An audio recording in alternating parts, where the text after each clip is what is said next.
प्यारे बच्चों नमस्कार। स्वागत है आपका हमारे यूट्यूब चैनल 4214 टीचिंग में। मैं निखिल नेगी आप सभी का पुनः अपने यूट्यूब चैनल पर स्वागत करता हूं। जैसा कि हम अपनी पिछली वीडियो में सामाजिक विज्ञान के एक छोटे से topic earth a unique planet पृथ्वी एक अनोखा ग्रह के ऊपर चर्चा कर रहे थे, तो हमने पिछली वीडियो में देखा कि कुछ लोग जो थे वो पृथ्वी को चपटी मानते थे। क्या मानते थे? सपाट मानते थे। ठीक, कुछ लोग पृथ्वी को चपटा मानते थे, पर जबकि पृथ्वी असल में चपटी नहीं थी। हमने देखा कि पृथ्वी गोल थी, पूरी गोल भी नहीं थी। वो हल्की ऊपर से चपटी और हल्की नीचे की तरफ से हल्की सी, बिल्कुल हल्की सी चपटी थी, जो कि दिखाई नहीं देता है। फिर हमने देखा कि कुछ महान लोग थे, अरस्तु और कोपरनिकस। उन्होंने कहा कि पृथ्वी गोल है, और उसको प्रमाण किसने किया, उसको साबित किसने किया? फर्डिनेंड मैगेलन ने, जो कि एक व्यापारी थे, जिन्होंने अपनी यात्रा स्पेन से चालू करी थी और वहाँ से वो पश्चिम दिशा की ओर गए थे, और 3 साल बाद जब वो लौटे तो घूम फिर के उसी जगह पर वापस आ गए थे। तो जिसकी वजह से उन्होंने साबित किया कि पृथ्वी चपटी नहीं है, वो पृथ्वी गोल है। फिर हमने बात करी थी कि पृथ्वी का वास्तविक आकार कैसे है, कि पृथ्वी का वास्तविक आकार एक नारंगी की तरह था। वह हल्की ऊपर से और हल्की सी नीचे से, बिल्कुल हल्की सी चपटी थी, और उसका जो बीच का हिस्सा था, मिडिल पार्ट ऑफ द अर्थ, वो क्या था? हल्का सा बाहर की ओर निकलता था, थोड़ा सा ऐसा और थोड़ा सा ऐसा। ठीक है। फिर हमने देखा कि एक लाइन होती है, काल्पनिक रेखा, इमेजिनरी लाइन, जिसको हम क्या बोलते हैं? इक्वेटर बोलते हैं। क्या बोलते हैं हम? इक्वेटर। तो वो क्या करती है? अर्थ को 2 बराबर हिस्सों में डिवाइड करती है, यानी कि विभाजित करती है। फिर हमने देखा कि why life is possible only on earth, कि पृथ्वी पर ही जिंदगी या जीवन संभव क्यों है। तो हमने देखा कि पृथ्वी हमें एयर, वाटर और सूटेबल टेम्परेचर, हवा, पानी और उपयुक्त तापमान कौन प्रदान करती है? पृथ्वी हमें उपयुक्त तापमान, पानी, हवा हमें प्रदान करती है, जिसकी वजह से पृथ्वी पर क्या है? जीवन संभव है। अगर आपने हमारा पिछला वीडियो नहीं देखा है तो उसका लिंक आपको ऊपर आई बटन में मिल जाएगा, उसे ज़रूर देखिए। और अब हम आगे के टॉपिक के बारे में चर्चा कर लेते हैं। तो हमने पिछली वीडियो में देखा था कि पृथ्वी पर ही जीवन संभव क्यों है। क्यों है पृथ्वी पर जीवन संभव? क्योंकि वह हमें हवा, पानी और उपयुक्त तापमान प्रदान करती है। ठीक, अब आ जाते हैं हम थोड़ा सा, अब इससे आगे बात करते हैं। आता है प्रेजेंस ऑफ एयर, यानी कि हवा की उपस्थिति। ठीक है। तो लिखा है the presence of air makes our earth special. लिखा है बच्चों, the presence of air makes our earth special, कि हवा की जो उपस्थिति है वो हमारी पृथ्वी को विशेष बनाती है। अब क्यों विशेष बनाती है?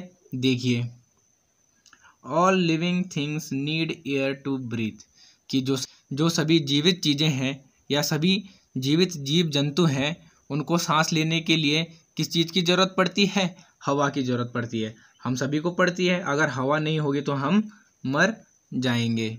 आगे लिखा है if you put your hand in front of your mouth, कि अगर आप अपना हाथ अपने मुंह के आगे रखोगे, एंड ब्लो ऑन इट, और उसमें फूंक मारोगे।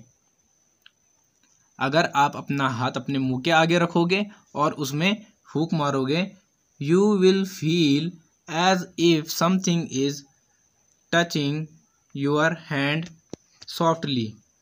लिखा है बच्चों, if you put your hand in front of your mouth and blow on it, you will feel as if something is touching your hand softly, कि अगर आप अपना हाथ अपने मुंह के सामने रखते हो और उस पर फूंक मारते हो, तो आपको लगेगा जैसे कोई चीज़ आपके हाथ को कोमलता से, बड़े ही सॉफ्टली छू रही है। ठीक है, देखो, मार के देखो, अपने फूंक मारो, और देखो आपको महसूस होगा कि कोई चीज़ आपको क्या है, बड़े ही प्यार से या कोमलता से छू रही है। ठीक है, इसके बाद है दिस इज एयर। यह क्या है? यह हवा है। वी कैन नॉट सी और टच इट। हम हवा को क्या नहीं कर सकते? ना तो हम हवा को देख सकते हैं और ना ही उसे छू सकते हैं। But it is all around us. लेकिन यह हमारे चारों तरफ रहती है। कौन रहती है बच्चों? हवा। The layer of air that surrounds the earth like a blanket is called the atmosphere. कि पृथ्वी को एक कंबल की तरह घेरने वाली हवा की परत को वायुमंडल कहा जाता है। एटमॉस्फेयर यानी कि वायुमंडल। देखिए कैसे बच्चों, मान लीजिए हमारी अर्थ है, ठीक है, ये हमारी अर्थ हो गई। ठीक, इसके चारों ओर हवा की परतें बनी होती हैं, ऐसे ऐसे कुछ। ठीक है, तो इन हवा की परतों को क्या कहते हैं हम? इन हवा की परतों को कहते हैं हम एटमॉस्फेयर। लिखा है बच्चों, the layer of air surrounds the earth like a blanket is called the atmosphere. कि पृथ्वी को एक कंबल की तरह घेरने वाली हवा की परत को वायुमंडल कहा जाता है। अब देखिए बच्चों, यहाँ पर एक फैक्ट फाइल लिखा हुआ है कि जो एयर है, air is a mixture of many gases and water vapour. जो हवा है एयर, वो क्या है? वो एक मिक्सचर है। मिक्सचर बोले तो मिश्रण। क्या मिक्सचर है? किस चीज़ का मिक्सचर है? मैनी गैसेस, कि कई गैसेस, और वाटर वेपर। वाटर वेपर मतलब वाष्प का, वाष्प यानी कि पानी की बूंदे, वाटर वेपर, वाष्प। आपने देखा होगा कई बार हवाएं चलती हैं तो आपको ठंडा ठंडा सा महसूस होता है। ठंडा क्यों महसूस होता है? क्योंकि उसमें हल्की सी पानी की मौजूदगी होती है। उसे हम क्या कहते हैं? Water vapour. ठीक है, अब दूसरे नंबर पर आता है सुटेबल टेम्परेचर, कि उपयुक्त तापमान। सुटेबल टेम्परेचर, उपयुक्त तापमान। The earth is neither too hot और नॉट टू कोल्ड। पृथ्वी ना तो बहुत गर्म है और ना ही बहुत ठंडी है। In other words it has suitable temperature that makes the life possible. देखिए बच्चों, अभी हमने इससे पहले पढ़ा था कि हमें जीवित रहने के लिए हवा की ज़रूरत पड़ती है और वाटर की ज़रूरत पड़ती है, और हमें सूटेबल टेम्परेचर यानी कि उपयुक्त तापमान या सूटेबल टेम्परेचर की ज़रूरत पड़ती है। ठीक है, अगर ज़्यादा गर्मी होगी तो हम उसमें भी जीवित नहीं रह पाएंगे, और ज़्यादा ही ठंड हो गई है तो हम उसमें भी जीवित नहीं रह सकते हैं। तो अब बात करते हैं सूटेबल टेम्परेचर की। लिखा है the earth is neither too hot और नॉट टू कोल्ड। कि पृथ्वी ना तो बहुत ज़्यादा गर्म है और ना ही बहुत ही ठंडी है। पृथ्वी का तापमान कैसा है? बिल्कुल बीच का है। In other words it has suitable temperature. कि दूसरे शब्दों में कहें कि इसका तापमान कैसा है? उपयुक्त है। दैट मेक्स लाइफ पॉसिबल, जो कि जीवन को संभव बनाता है। Of course some places on the earth are warmer और colder than of other places, but it is not extremely hot और extremely cold like other planets of the solar system. इस लाइन का अर्थ है of course some places on the earth, कि बेशक पृथ्वी पर कुछ स्थान आर वार्मर और कोल्डर देन, कि पृथ्वी पर कुछ स्थान अन्य स्थानों की तुलना में गर्म या ठंडे हैं। देखा होगा आपने, जैसे हमारे यहाँ ना तो ज़्यादा गर्मी होती है, ठीक है, और ना ही ज़्यादा ठंडा होता है। पर कुछ कुछ जगह ऐसे होती हैं जहाँ हमेशा बर्फ़ जमी रहती है, या फिर जहाँ ज़्यादा क्या होता है, ज़्यादा साल भर क्या होती है, गर्मी ही पड़ी रहती है। ठीक है, but it is not extremely hot और एक्सट्रीमली कोल्ड, कि लेकिन यह जो पृथ्वी है इज़ नॉट एक्सट्रीमली हॉट, कि यह ना तो इतनी ज़्यादा गर्म है और एक्सट्रीमली कोल्ड, और ना ही इतनी ज़्यादा ठंडी है, like other planets of the solar system, अन्य सौरमंडल ग्रहों की भांति। कि जो हमारा सौरमंडल है, आप सभी को पता है, आपने साइंस में पढ़ा होगा। ठीक है, सौरमंडल है, जो हमारा सौरमंडल है, सबसे पहले तो हमारे ब्रह्मांड में अनगिनत आकाश गंगाएँ हैं, और जो आकाश गंगाएँ होती हैं वो क्या होती हैं, ग्रुप्स ऑफ स्टार होती हैं। मान लो ये आकाश गंगा है, ये किसमें, इसमें स्टार हो गए बहुत सारे, ये भी स्टार भी अनगिनत होते हैं। स्टारों के ग्रुप को क्या कहते हैं हम, आकाश गंगा, यानी कि गैलेक्सी।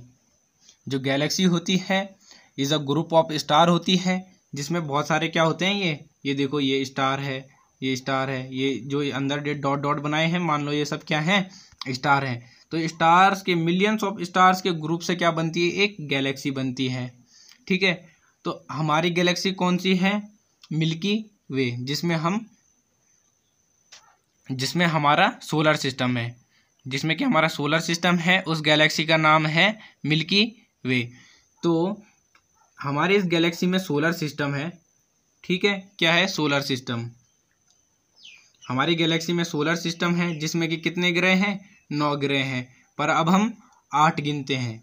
क्यों गिनते हैं 8, कि जो उसमें से एक ग्रह है प्लूटो, जो एक प्लेनेट है प्लूटो, उसको क्या कर दिया है, नेग्लेक्ट कर दिया गया है, उसको गिनती में नहीं रखा जाता है, क्योंकि वहाँ बहुत ज़्यादा, वहाँ तक सूर्य की रोशनी नहीं पहुँच पाती है, जो कि वहाँ क्या है, बहुत ज़्यादा ठंड पड़ी रहती है, पूरे साल भर वहाँ ठंड पड़ा रहता है, जिसके कारण वहाँ जीवन संभव नहीं है।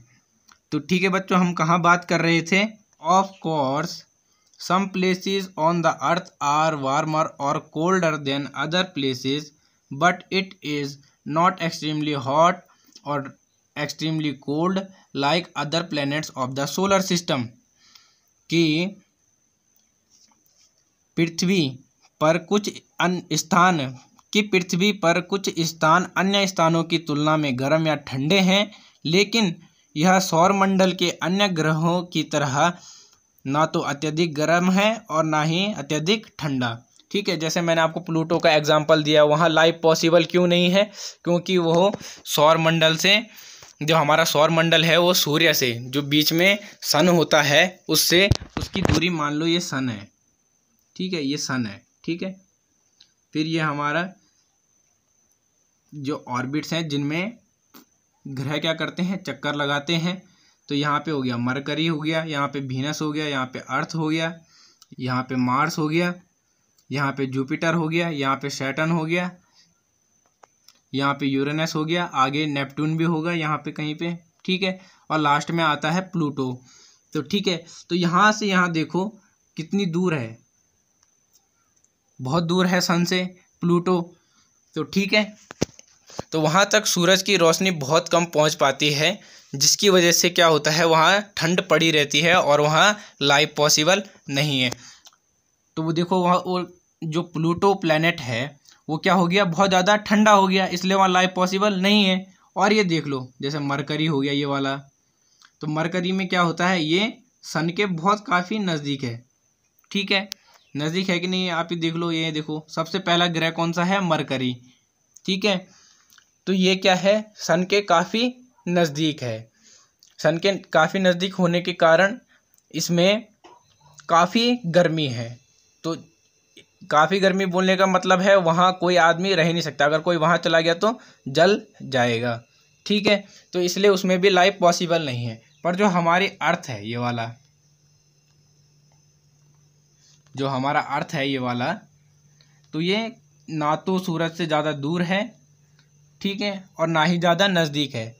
तो यहाँ इसलिए ना तो ज़्यादा गर्म है और ना ही ज़्यादा ठंडा, जिसके कारण कि यहाँ लाइफ पॉसिबल है। अब बात करते हैं बच्चों प्रेजेंस ऑफ वाटर का। क्या प्रेजेंस ऑफ वाटर कि पानी की उपस्थिति। Water is another thing that all living things need कि पानी एक और चीज़ है जो सभी जीवित चीज़ों की ज़रूरत है। अब यहाँ देखो हमको क्या क्या चीज़ें ज़रूरी थी। एक तो एयर थी, एयर नहीं होगी तो हम मर जाएंगे, तो एयर भी ज़रूरी है। टेम्परेचर अगर ज़्यादा ठंडा हो गया या ज़्यादा गर्म हो गया तो भी हम मर जाएंगे। ठीक है, अब क्या है पानी। ठीक है, पानी यानी कि वाटर। अगर वाटर नहीं होगा तो हम सब भी मर जाएंगे, इसलिए वाटर भी हमको जीवित रहने के लिए बहुत ही ज़्यादा आवश्यक चीज़ है। ठीक है, most of the earth is covered with water while the rest of it is land कि पृथ्वी का अधिकांश भाग पानी से ढका हुआ है जबकि शेष भाग भूमि है। आपने देखा होगा जो हमारा पृथ्वी का चित्र है ये वाला, तो इसमें क्या है, नीला नीला भाग दिख रहा है, ये सारा ये नीला नीला, ये सब नीला नीला क्या है, ये सब पानी है। और जो हरा थोड़ा सा ब्राउन ब्राउन दिखता है, ठीक है, वो क्या है, लैंड। लैंड यानी कि भूमि। और जो ब्लू कलर में है ये क्या है, वाटर यानी कि पानी। तो हमारे पृथ्वी का जो अधिकांश भाग है वो पानी से ढका हुआ है और जो बचा हुआ भाग है वो क्या है, भूमि, जिसमें कि हम लोग रहते हैं। पानी में तो नहीं रहते ना हम लोग ज़मीन पे रहते हैं। तो पृथ्वी में सबसे ज़्यादा क्या है, पानी, और जो बचा हुआ है वो भूमि। ठीक है बच्चों, अब मैं आपको एक चीज़ बताता हूँ कि पृथ्वी में कितना पानी है और कितनी ज़मीन है। तो पृथ्वी में बच्चों जो हमारा प्लेनेट है अर्थ, उसमें 71% क्या 71% क्या है, ये 71% हमारी पृथ्वी में वाटर है। देखो आपने अभी देखा चित्र में देखा होगा कि नीले नीला भाग तो वो काफ़ी नीला नीला भाग जो था वो काफ़ी ज़्यादा था। तो हमारी पृथ्वी में 71% वाटर और जो 29% है वो है लैंड यानी कि भूमि, जिसमें हम सभी लोग रहते हैं। तो 71% हो गया हमारा वाटर और 29% हो गया हमारा लैंड। क्या हो गया, 21% लैंड। ठीक है, अब लिखा है बच्चों this water is in form of oceans, river, lake and ground water कि यह जो पानी है पृथ्वी में 71% पानी है, तो यह पानी किन किन अवस्थाओं में या किस किस रूप में रहता है। अब देखो किस किस रूप में रहता है। एक तो हो गया ओशियंस, ओशियंस ओशियंस यानी कि महासागर, क्या महासागर। ठीक है, और रिवर्स, क्या हो गया, रिवर्स यानी कि नदियाँ, नदियों के रूप में पानी रहता है। ठीक है, और लेक्स, झील, झील देखी होंगी आपने, झीलों के रूप में पानी रहता है। ग्राउंड वाटर, ग्राउंड वाटर यानी कि भूमि जल, जो पानी हमारे भूमि जिसमें हम रहते हैं उसके नीचे जो पानी रहता है उसको क्या बोलते हैं हम, ग्राउंड वाटर। और भी कई रूपों में रहता है जैसे वाटर वेपर। अभी आपको बोला मैंने वाटर वेपर यानी कि पानी का वाष्प। देखो आप कभी पानी गर्म करते होंगे गैस में, तो जब आप पानी को ज़्यादा गर्म कर देते हो तो उससे क्या निकलने लगती है, भाप। तो वो भाप क्या है, उसको क्या बोलते हैं हम, वाटर वेपर।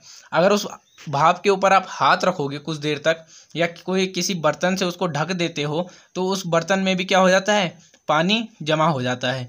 तो पानी वाटर वेपर के रूप में भी रहता है। ठीक है, तो हमने देखा this water is in the form of oceans, rivers, lakes and ground water कि जो पानी है वो किन किन रूपों में रहता है, ओशियंस में यानी कि महासागरों के रूप में, रिवर्स नदियों के रूप में, लेक्स झीलों के रूप में, एंड ग्राउंड वाटर और भूमि जल के रूप में भी रहता है। Some water is frozen as glaciers and ice sheets in high mountains and very cold places कि कुछ पानी अभी हमने देखा कि पानी किन किन रूपों में रहता है, और कुछ पानी जो होता है वो फ्रोजन यानी कि जमा हुआ रहता है। कैसे जमा हुआ रहता है? बर्फ के रूप में, frozen as glaciers and ice sheet. Glaciers क्या होते हैं?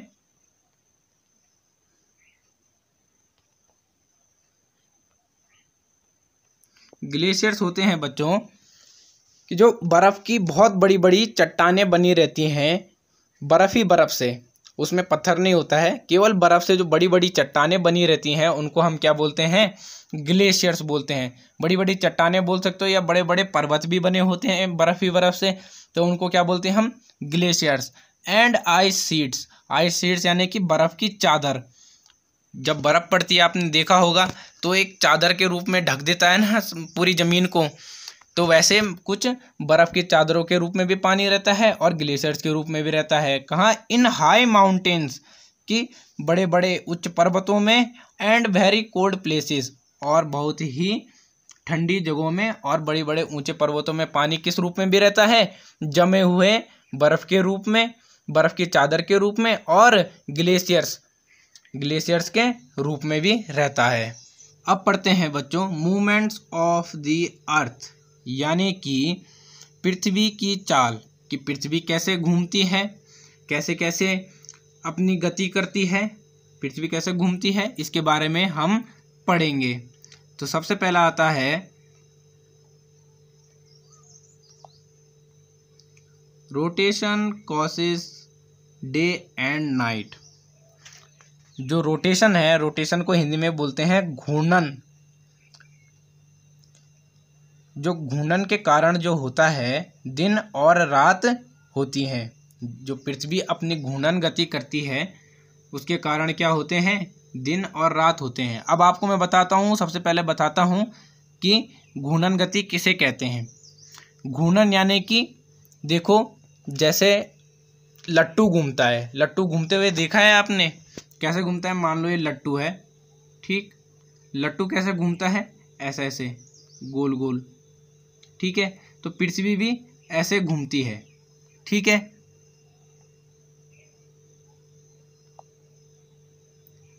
पृथ्वी भी ऐसे घूमती है, लट्टू की तरह गोल घूमती है।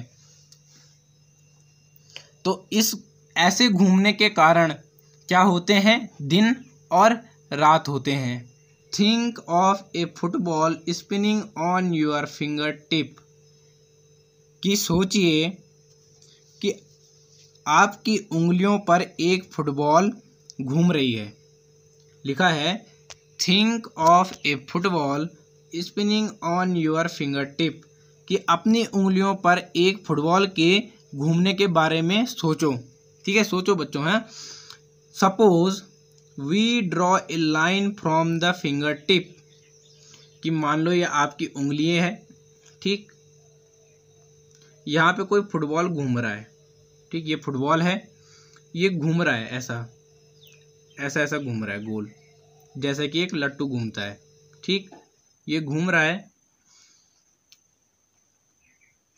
मान लीजिए कि हम उंगलियों से लेकर गेंद के शीर्ष तक, अब देखो बच्चों, गेंद का शीर्ष बोले तो गेंद के ऊपर नीचे के हिस्से, एक तो ऊपर का हिस्सा ये हो गया और एक नीचे का हिस्सा ये हो गया।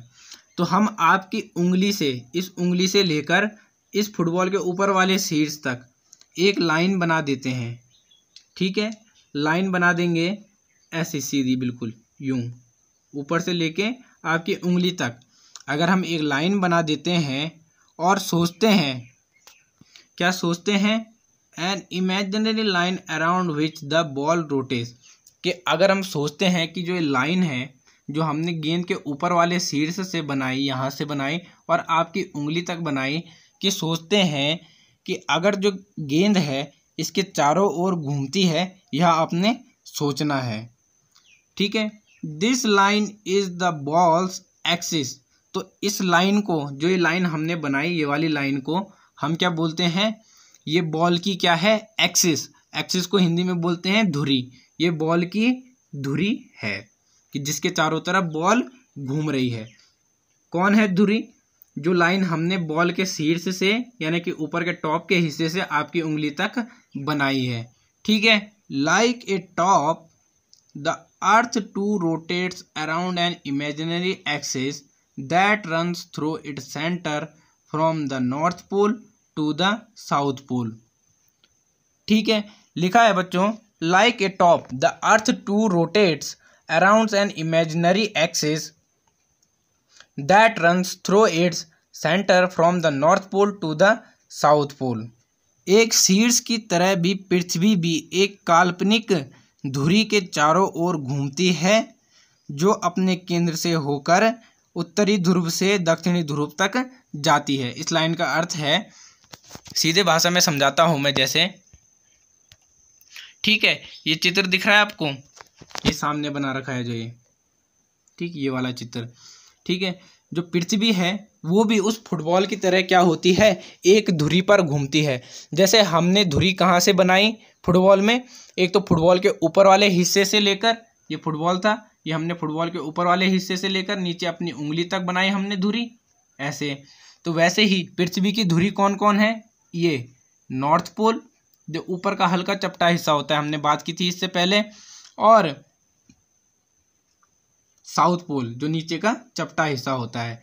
तो ये दोनों ही पॉइंट क्या है, इन दोनों ही पॉइंट से जाने वाली काल्पनिक रेखा जिसको हम धुरी मानते हैं, एक्सिस, तो पृथ्वी भी उसके चारों तरफ घूमती है ऐसे, जैसे कि एक लट्टू घूमता है। लट्टू में आपने देखा होगा नीचे एक पिन लगी होती है हल्की सी, तो वो क्या हो गई, उसकी एक्सिस हो गई, कहाँ से लेके उस लट्टू के नीचे वाले हिस्से में जो पिन लगी है उसके ऊपर वाले हिस्से तक। तो लट्टू उस जो बीच की लाइन है उसके चारों तरफ घूमता है कि नहीं घूमता है, घूमता है। जैसे एक एग्जांपल और देता हूँ मैं, जैसे दरवाज़ा होता है घर का दरवाज़ा होता है, कैसे होता है, ऐसा, ठीक। ये कहाँ से जुड़ा होता है, ये हमारा जुड़ा होता है, हमारे दीवार से जुड़ा होता है, ऐसे जुड़ा होता है। तो दरवाज़ा कहाँ से घूमता है, यहाँ से इस वाले हिस्से से घूमता है कि नहीं घूमता है। तो ये जो ये वाला हिस्सा है, ये वाला हिस्सा, ठीक, जहाँ से दरवाज़ा जुड़ा होता है, आपने देखा हो दरवाज़ा ज़्यादातर कब्जों से जुड़ा होता है, तो कब्जों से जो कब्जे हैं वो किसका काम करते हैं, वो धुरी का काम करते हैं, ठीक है। तो दरवाजे की धुरी कौन हो गई, वो कब्जा।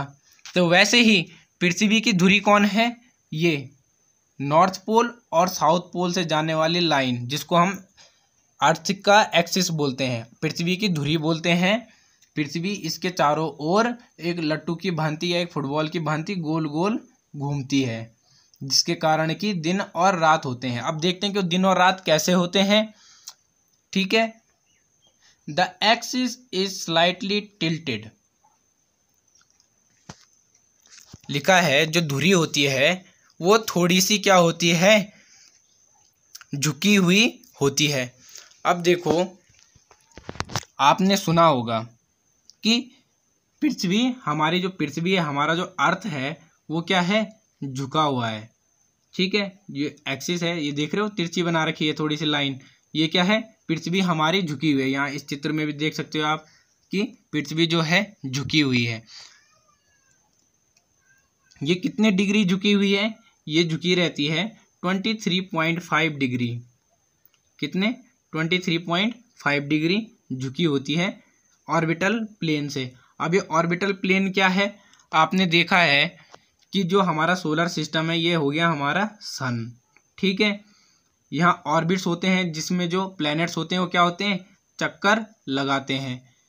तो सन के सापेक्ष यानी कि सूर्य के सापेक्ष जो सूर्य का ये जो ऑर्बिटल प्लेन होता है उसमें तो पृथ्वी को ऐसे सीधा खड़ा होना चाहिए, पर जो पृथ्वी है वो हल्की सी इस तरफ को झुकी हुई होती है, हल्की सी, ठीक है। कितने डिग्री, 23.5 डिग्री झुकी होती है।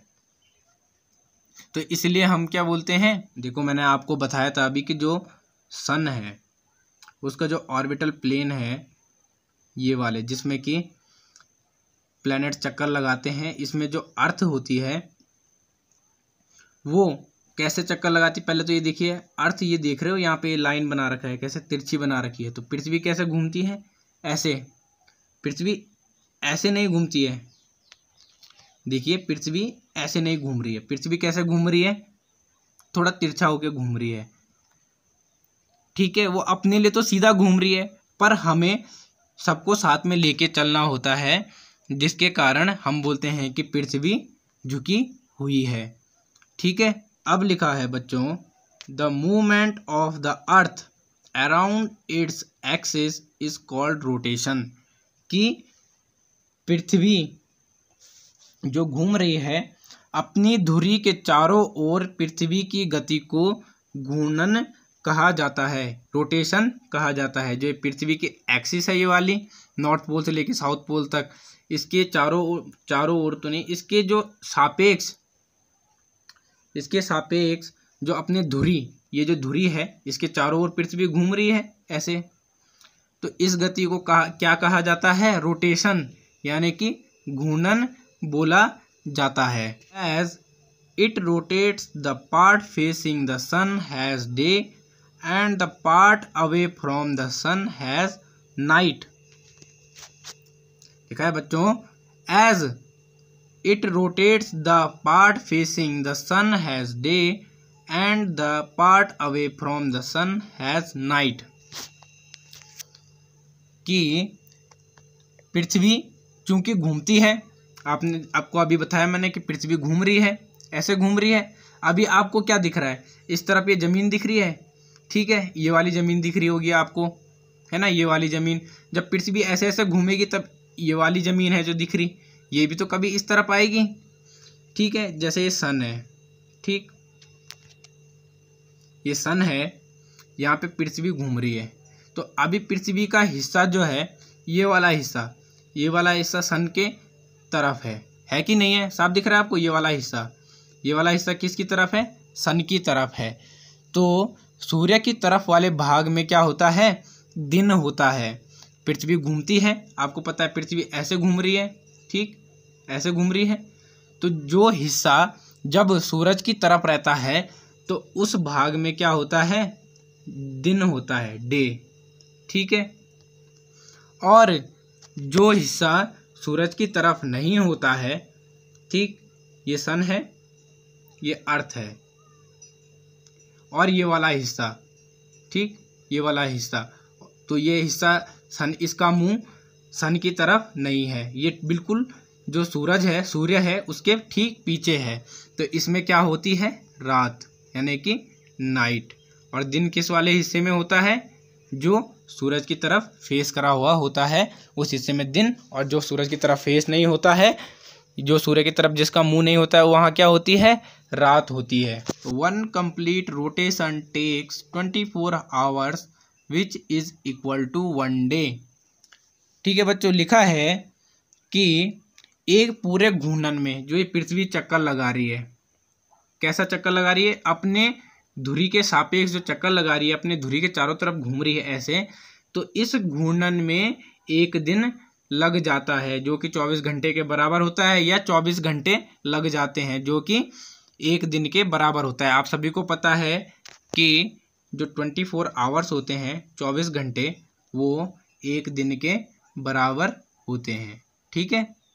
24 hours is equal to 1 day. अब यहाँ पर एक फैक्ट दिया है कि Robert Peary was the first person to reach the north pole and Roald Amundsen was the first to reach the south pole. जो ये रॉबर्ट पेरी हैं, ये पहले ऐसे व्यक्ति हैं जो नॉर्थ पोल में, और रोवाल्ड एमुंडसन ऐसे पहले व्यक्ति हैं जो साउथ पोल पर पहले पहुंचे थे। तो इनके नाम याद कर लेना बच्चों। अभी तक तो हमने देखा बच्चों कि जो अर्थ है वो कैसे घूमती है, रोटेशन करती है, यानी कि घूर्णन गति करती है, मतलब अपने एक्सिस के चारों तरफ घूमती है।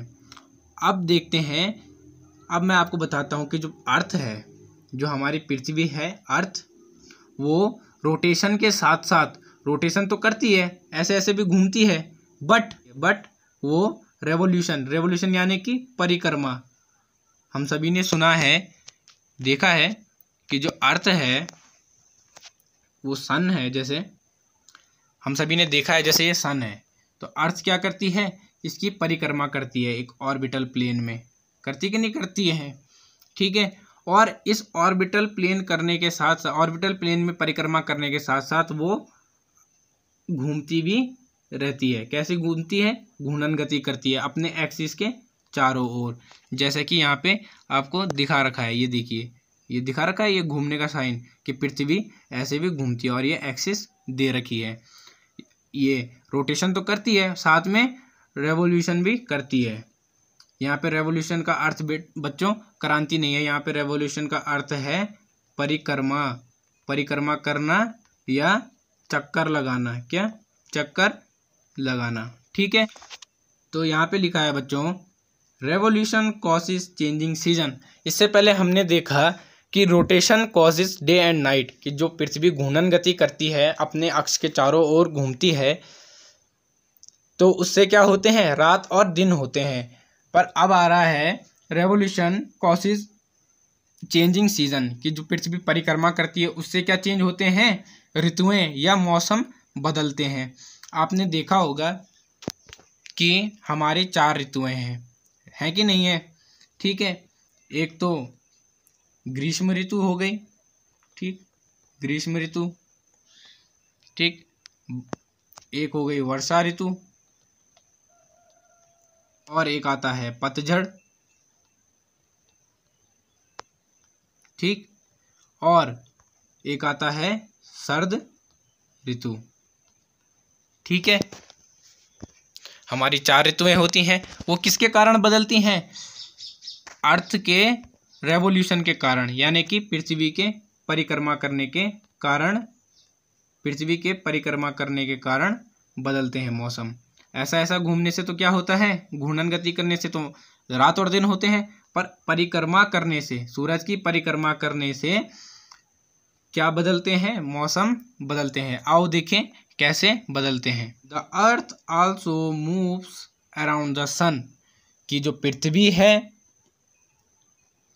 यह सूर्य के चारों ओर घूमती है, इज कॉल्ड रेवोल्यूशन, कि जो पृथ्वी सूरज की परिक्रमा करती, जो सूरज के चारों ओर घूमती है, जो पृथ्वी सूरज के चारों ओर घूमती है एक ऑर्बिटल प्लेन में, तो उसे क्या कहते हैं, हम रेवोल्यूशन बोलते हैं, इज कॉल्ड रेवोल्यूशन, या हम इसे परिक्रमा, हिंदी में परिक्रमा करना या चक्कर काटना भी बोलते हैं। अब लिखा है it takes the earth almost 1 year to go around the sun, कि सूर्य के चारों ओर जब ये पृथ्वी परिक्रमा करती है तो इस परिक्रमा करने में लगभग 1 वर्ष यानी कि 1 year 1 साल लग जाता है।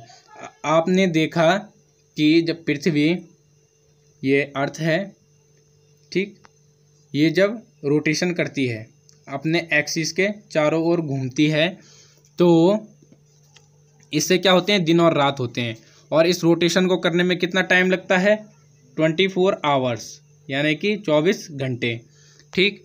वहीं परिक्रमा करने में, किसकी परिक्रमा करने में, सूरज के चारों तरफ या सूरज की परिक्रमा करने में पृथ्वी को कितना टाइम लग जाता है, 1 year 1 साल लग जाता है। अब लिखा है बच्चों during the movement the part of the earth receiving the direct heat of the sun has summer, कि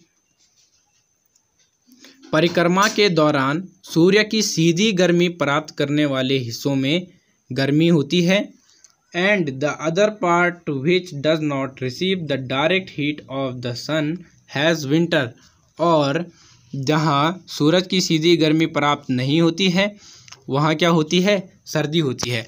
आसान भाषा में आपको बताएं बच्चे, देखिए जब अर्थ है, ठीक है, यहाँ देखिए ये अर्थ है हमारी, यहाँ से देखिए यहाँ सूरज जब परिक्रमा करती है, जो प्लेन होता है हमारा ऑर्बिटल प्लेन होता है वो ऐसा पूरा गोल नहीं होता है, ठीक, वो कैसा है, एक अंडाकार है, अंडाकार की भांति एक इलिप्स है, एक, ठीक है। यहाँ देखिए ऐसे ये अंडाकार है, ठीक है, एक अंडे की भांति होता है हमारा ऑर्बिटल प्लेन जिसमें पृथ्वी चक्कर लगाती है। तो यहाँ देखिए, जब पृथ्वी यहाँ पर होती है, यहाँ पर, तो यहाँ से देखिए सूरज से पृथ्वी की दूरी कितनी है, काफ़ी कम है। तो उस टाइम क्या होती है, गर्मी होती है। और जब सूरज से और पृथ्वी के बीच में दूरी बढ़ जाती है तब क्या होती है, सर्दियाँ आ जाती हैं। क्योंकि अगर नज़दीक रहेगा तो सन की हीट पृथ्वी पर पड़ेगी, ठीक, तब क्या होंगी, गर्मियाँ। और जब दूर रहेगी तब क्या होंगी, ठंड बढ़ जाएगी। तो बच्चों, आज आपने देखा कि पृथ्वी पर जिंदगी क्यों संभव है। एक तो यहाँ एयर है, पृथ्वी हमें एयर प्रोवाइड करती है, पृथ्वी हमें एयर प्रोवाइड करती है, सूटेबल टेम्परेचर प्रोवाइड करती है और वाटर प्रोवाइड करती है। फिर हमने देखा कि एयर की हवा क्या चीज़ है। एयर जो होती है उसे ना तो हम देख सकते हैं और ना ही उसे टच कर सकते हैं, और ये हमारे चारों तरफ होती है। कौन, एयर, ठीक है। और जो एयर यानी कि हवा की जो परत होती है, फिर जो पृथ्वी के चारों तरफ होती है, उसको क्या बोलते हैं हम, एटमॉस्फेयर बोलते हैं। फिर हमने देखा कि सूटेबल टेम्परेचर की उपयुक्त तापमान, कि हमने देखा पृथ्वी सूर्य से ना तो ज़्यादा दूर है और ना तो ज़्यादा नज़दीक है, जिसके कारण क्या होता है, पृथ्वी पे ना तो ज़्यादा गर्मी होती है और ना ही ज़्यादा ठंड होती है, जिसके कारण हमको जो टेम्परेचर जीने के लिए ज़्यादा ज़रूरी है वो हमको मिल पाता है। फिर हमने देखा प्रेजेंस ऑफ वाटर, कि वाटर की उपस्थिति, कि जो वाटर है, पानी है, वो पृथ्वी में कैसे कैसे किस रूप में रहता है और कितना है। तो हमने देखा पृथ्वी पर वाटर यानी कि अर्थ में वाटर 71% है और 29% क्या है, लैंड है, ठीक। फिर हमने देखा वाटर किस किस फॉर्म में रहता है, वाटर ओशियंस में रहता है, ओशियंस के रूप में, ठीक, और रिवर्स के रूप में रहता है। और हमने देखा वो लेक्स हो गया, ग्राउंड वाटर हो गया, और कुछ कुछ फ्रोज़न आइस में यानी कि बर्फ़ के रूप में या बर्फ़ की चादरों के रूप में, और कुछ बड़े बड़े ग्लेशियर्स के रूप में कहाँ रहता है, हाई माउंटेन्स, उच्च पर्वतों में और काफ़ी ज़्यादा ठंडी जगहों में।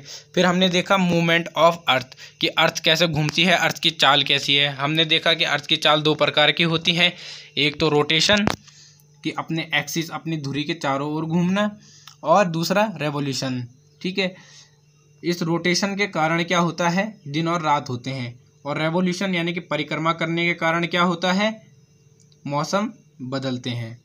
तो आज की वीडियो में बच्चों बस इतना ही, मिलते हैं आपसे अगली वीडियो में। वीडियो देखने के लिए बहुत बहुत धन्यवाद।